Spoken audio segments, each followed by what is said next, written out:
Apresentamos Conexão IES.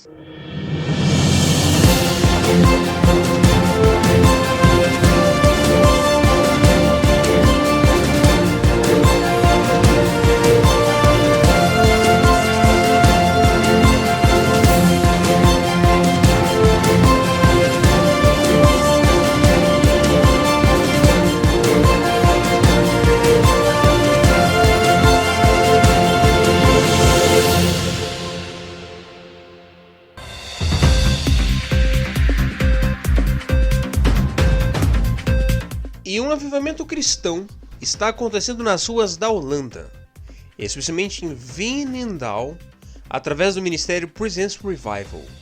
Muitos jovens estão se convertendo e sendo batizados em banheiras improvisadas em praças públicas, em um clima de festa e adoração. O movimento tem atraído pessoas de todas as idades e nacionalidades, com diversos testemunhos de salvação e transformação de vidas. O Ministério Presence, focado em adoração e oração, busca tornar a presença de Deus visível em locais de influência. Conexão IES. E uma pesquisa recente do Instituto de Estudos Peruanos revela uma transformação religiosa no Peru. A porcentagem de católicos diminuiu de 63,5% em 2024 para 60,2% em maio de 2025. Em contrapartida, os evangélicos foram o único grupo religioso a crescer, passando de 8,4% para 11,3% da população no mesmo período. Em 1996, apenas 4,4% dos peruanos se identificavam como evangélicos, mostrando um crescimento significativo ao longo dos anos. O aumento é impulsionado principalmente pelas áreas rurais, e surpreendentemente pelos jovens que se declaram sem religião, muitos por decepção com instituições religiosas. A expansão da fé evangélica também se reflete na ocupação de mais espaços públicos, incluindo a política, com parlamentares evangélicos defendendo pautas como vida e família. O declínio católico é associado a escândalos de abuso na igreja, e essa tendência segue o padrão de outros países latino-americanos, que estão deixando de ser predominantemente católicos. Conexão IES. A Frente Nacional Cristã organizou protestos em toda a Índia nesta segunda-feira, dia 9, para manifestar-se contra a crescente perseguição enfrentada pelos cristãos no país. Apesar da Constituição indiana garantir a liberdade religiosa, leis anti-conversão em diversas partes do país limitam essa liberdade, permitindo a imposição da vontade da maioria sobre minorias religiosas. Os cristãos estão se unindo para chamar a atenção para a violência sistêmica e pressionar o governo para proteger seus cidadãos. Organizações e outras minorias também apoiam o chamado por uma verdadeira liberdade religiosa. Após os protestos, um memorando será enviado ao presidente da Índia. Há um apelo por orações pela união da igreja na Índia e para que o Evangelho de Jesus Cristo avance no país, mesmo em meio à perseguição. Conexão IES. Brasil. Debate sobre o crescimento evangélico no censo 2022. O censo 2022 do IBGE aponta que os evangélicos representam 26,9% da população acima de 10 anos, um crescimento abaixo do esperado por alguns líderes religiosos. Pastores como Silas Malafaia, Estevão Hernandes e César Augusto questionam a metodologia da pesquisa e minimizam a relevância dos dados, sugerindo que o crescimento real é maior, talvez ultrapassando 35%. Eles argumentam que a nova metodologia, ao excluir crianças menores de 10 anos, e o período de coleta pós-pandemia podem ter influenciado os resultados. Além disso, destaca a maior prática e engajamento dos evangélicos em suas comunidades de fé em comparação com outros grupos cristãos. Há também a percepção de que a presença evangélica na mídia e o surgimento constante de novas igrejas indicam um crescimento mais expressivo. Alguns líderes evangélicos acreditam que a maioria evangélica no Brasil é uma questão de tempo, com projeções de que isso possa ocorrer até 2030. Por outro lado, o pastor presbiteriano Vitor Fonseca associa o menor crescimento a uma aparente crise de credibilidade de pastores e igrejas evangélicas, citando escândalos financeiros, sexuais e a ligação com a política partidária. Você está ouvindo Conexão Yes.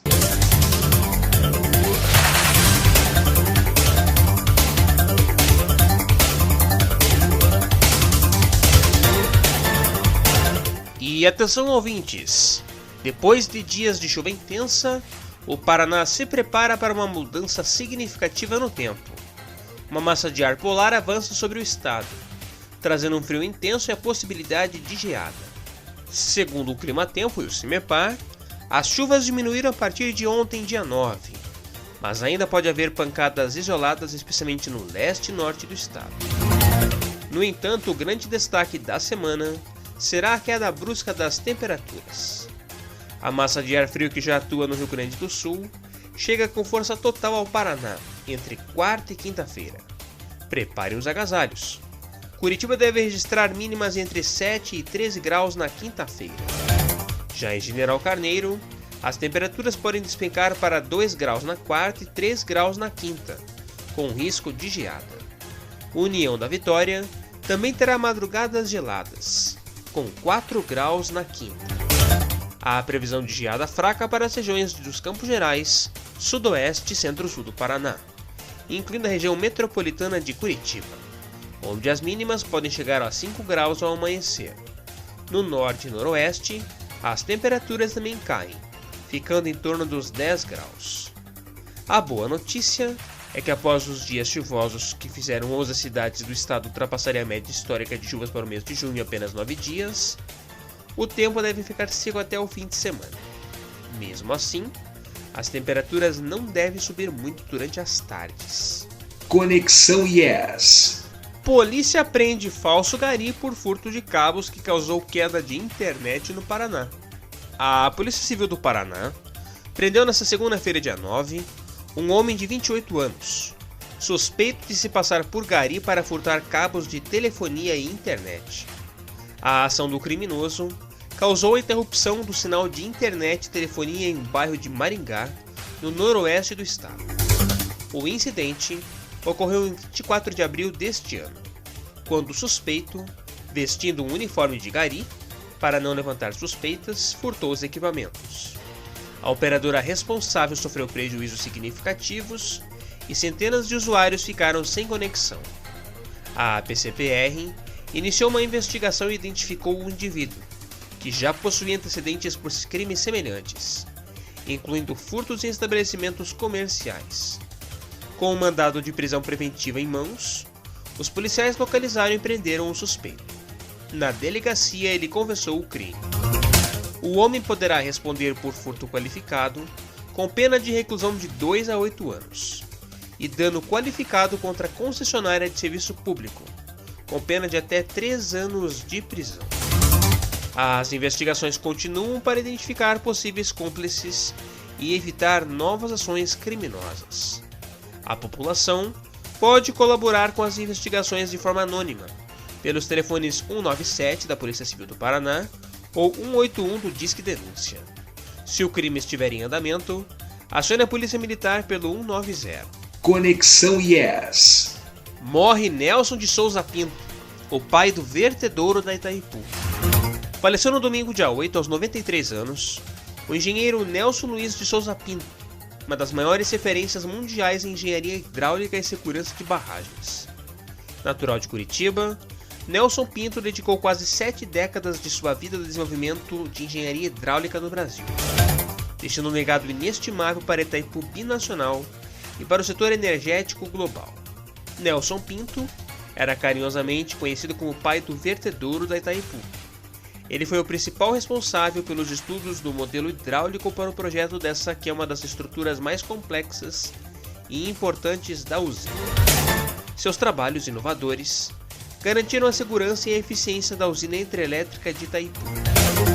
Formado em Engenharia Civil pela Federal em 54, com mestrado nos Estados Unidos e doutorado pela Federal, Nelson Pinto dirigiu o Centro de Hidráulica e Hidrologia Professor Parigot de Souza, de 67 a 95.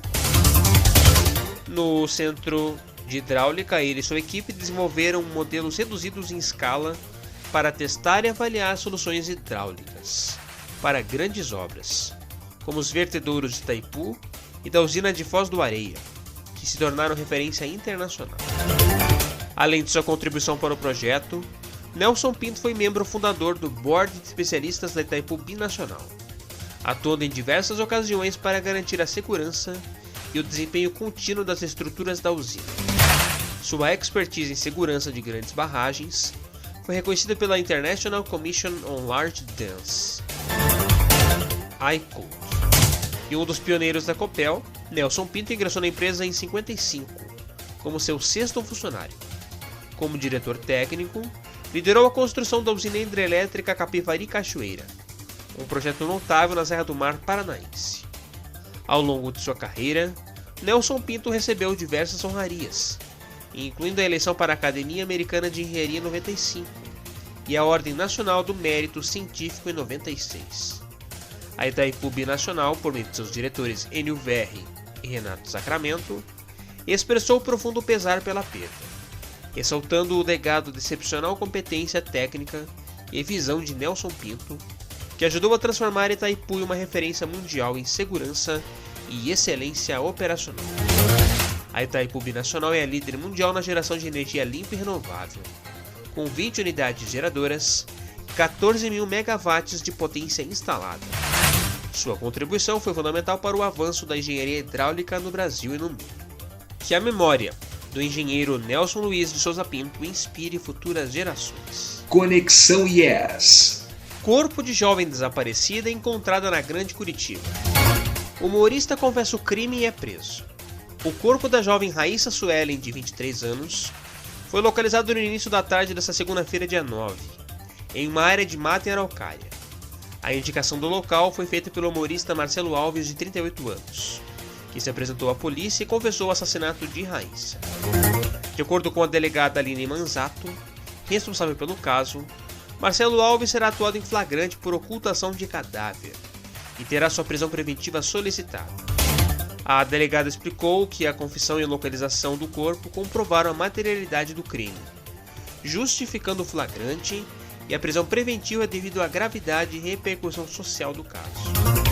Marcelo Alves se apresentou na manhã desta segunda-feira, acompanhado de seus advogados, e admitiu ter matado Raíssa Suelen após ela recusar uma proposta de relacionamento. O humorista alegou que a jovem teria ofendido, o que motivou a agressão. Após estrangulá-la, ele enterrou o corpo em uma região isolada em Araucária. Raíssa Suelen estava desaparecida desde o último domingo, dia 2, quando deixou Curitiba com destino a Sorocaba, em São Paulo. A jovem, natural de Paulo Afonso, na Bahia, morava em Curitiba há aproximadamente 3 anos, em busca de novas oportunidades, e supostamente iria para uma entrevista de emprego oferecida por Marcelo Alves. As investigações prosseguem para esclarecer todos os detalhes do brutal assassinato. Conexão Yes. Hotel do Paraná lidera ranking internacional e é eleito o melhor do Brasil. O Hotel das Cataratas, a Belmont Hotel, localizado em Foz do Iguaçu, no Paraná, foi eleito o melhor hotel do Brasil no prestigiado ranking internacional Top 1000 Hotels 2025 do guia francês La Liste. Com uma pontuação de 97,50 de 100, o empreendimento paranaense superou outros nomes de luxo do país, como o Copacabana Palace do Rio de Janeiro e o Palácio Tangará de São Paulo. A publicação La Liste, conhecida por ranquear os melhores restaurantes desde 2015, expandiu sua atuação para o setor hoteleiro em 2023. A classificação é baseada na análise de centenas de guias e milhões de avaliações de clientes, especialistas e publicações do ramo, utilizando um algoritmo próprio para agregar e analisar dados de mais de 400 fontes internacionais. O Hotel das Cataratas se destaca por sua localização privilegiada dentro do Parque Nacional do Iguaçu, oferecendo aos hóspedes uma experiência única com vista para as Cataratas do Iguaçu. Eleito em 2024 como o principal atrativo do Brasil e da América do Sul pela TripAdvisor. E Leonardo Paranhos, secretário estadual de Turismo, ressaltou a importância desse reconhecimento para o Paraná. Ele destacou o aumento de 27,5% nas atividades registradas no Cadastur no acumulado deste ano, com os meios de hospedagem registrando alta de 14,8%, e indicando o crescimento do setor hoteleiro no estado. Irapuan Cortes, diretor-presidente do Viagem Paraná, enfatizou que rankings como este são um sinal positivo ao mercado das operadoras, incentivando novos investimentos e reafirmando a qualidade do turismo paranaense. Carla Sotomayor, vice-presidente do Sindicato Empresarial de Hospedagem e Alimentação, celebrou a conquista, destacando o compromisso do Hotel das Cataratas com a sustentabilidade e os projetos de preservação ambiental.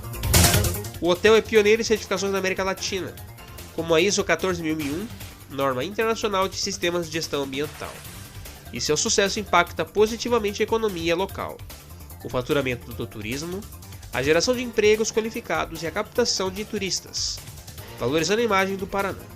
Renata Portes, gerente-geral do Hotel das Cataratas, expressou sua honra pelo reconhecimento, atribuindo o prêmio à dedicação de toda a equipe e proporcionar experiências memoráveis aos hóspedes e visitantes.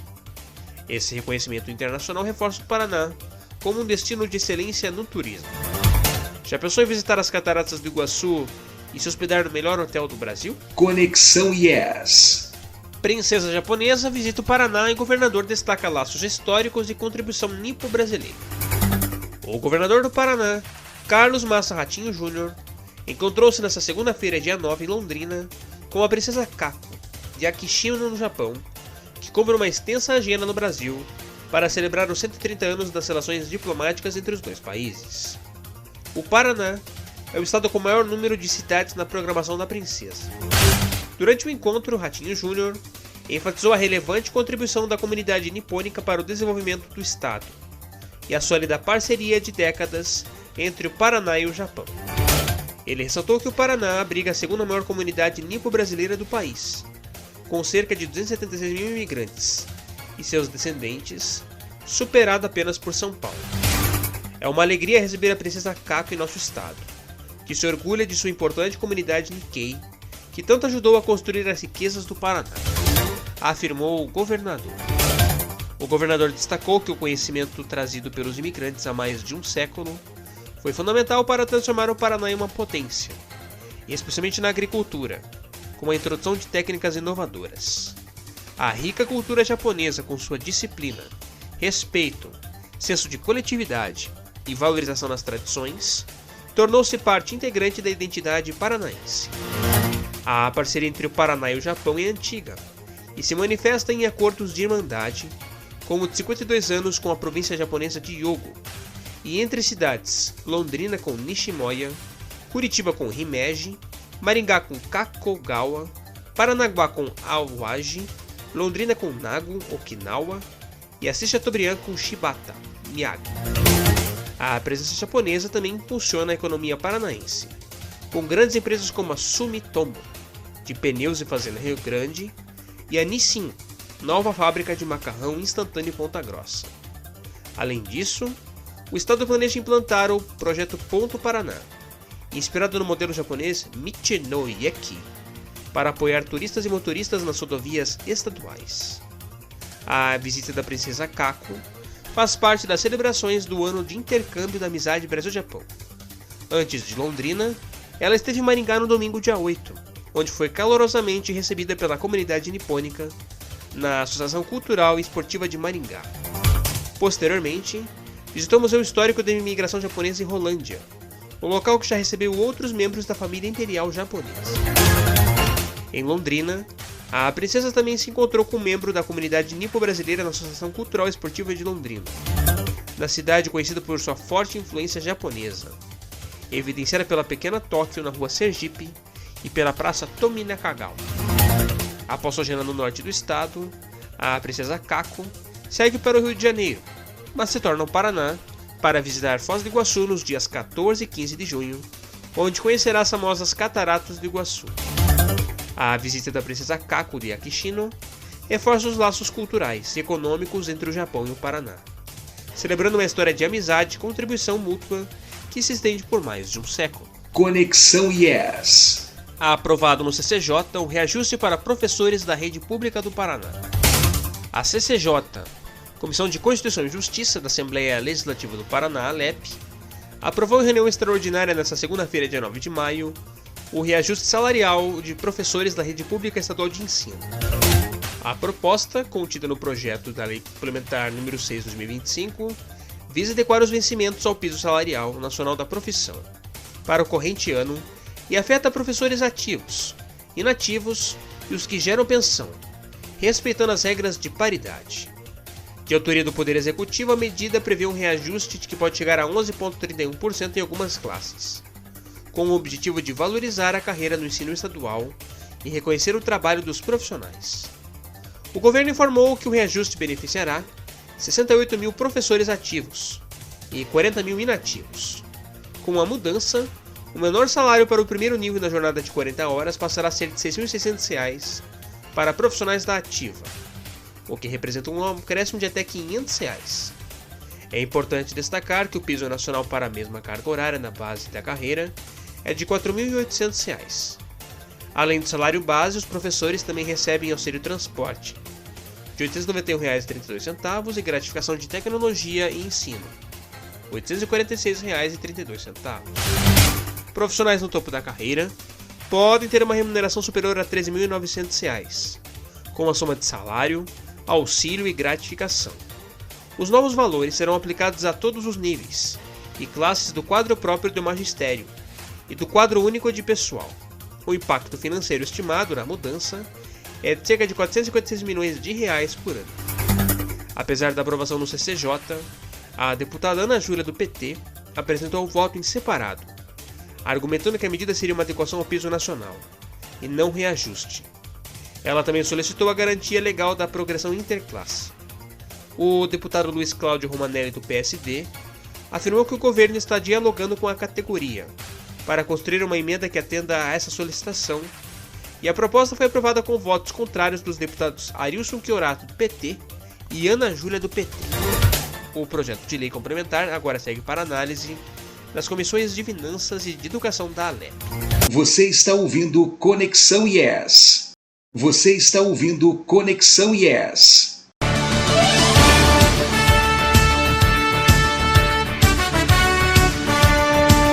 Com o Coritiba, desfalques importantes para enfrentar o Atlético Goianiense. O Coritiba terá baixas significativas para o próximo confronto contra o Atlético Goianiense em Goiânia, no domingo, dia 15. O lateral esquerdo Zeca, de 31 anos, está fora por suspensão, acumulando 3 cartões amarelos. Zeca tem sido o jogador mais onipresente do Coxa na Série B de 2025, atuando em todas as 11 rodadas e sendo titular em todas elas, com 973 minutos em campo, o 6º jogador de linha com mais minutos na competição. Para a lateral esquerda, a primeira opção do técnico Mozart é o jovem João Almeida, de 19 anos, que se destacou no Campeonato Paranaense.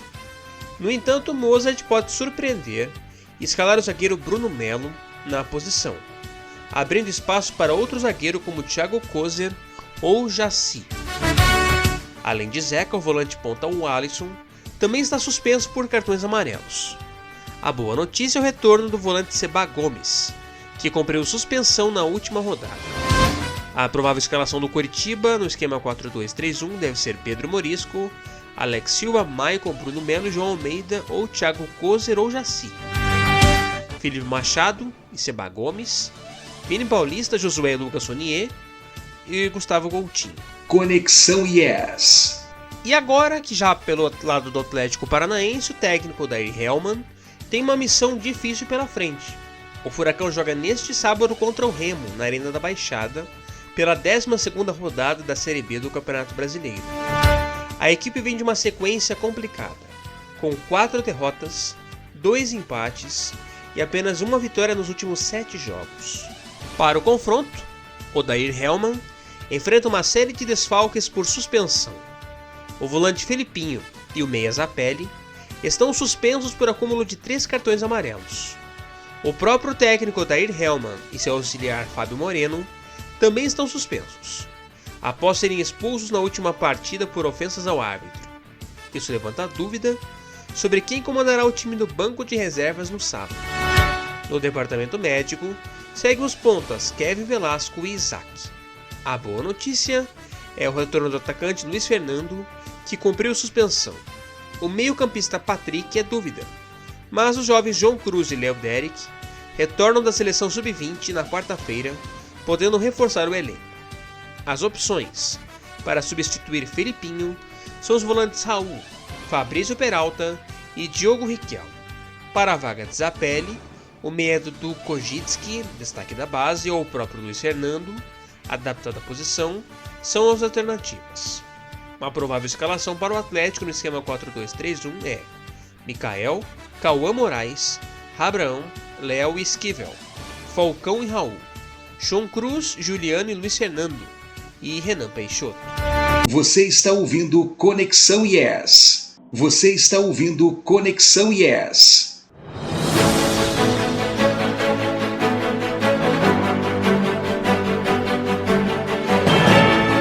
Hoje, 10 de junho, celebramos o Dia da Artilharia. Esta data celebra uma das posições mais estratégicas de um grupo militar, a artilharia, considerado o principal apoio de fogo nas forças terrestres. Equipada com canhões, foguetes ou mísseis, sua missão é fundamental para apoiar a arma base, destruindo ou neutralizando alvos que possam comprometer o sucesso de uma operação. A artilharia é uma área que exige muito cuidado, estudo, pesquisa e planejamento para garantir a máxima eficiência de suas armas. A origem do Dia da Artilharia é uma homenagem ao Marechal Émile Louis Mallet, o Barão de Tapevi, nascido em 10 de junho. Mallet, que veio da França para o Brasil aos 17 anos, cursou a Imperial Academia Militar e teve uma participação decisiva em grandes conflitos, como a Guerra da Cisplatina, a Revolução Farroupilha e a Guerra do Paraguai. Ele se tornou o patrono da arma dos tiros densos, longos e profundos, sendo reconhecido por sua idoneidade e caráter.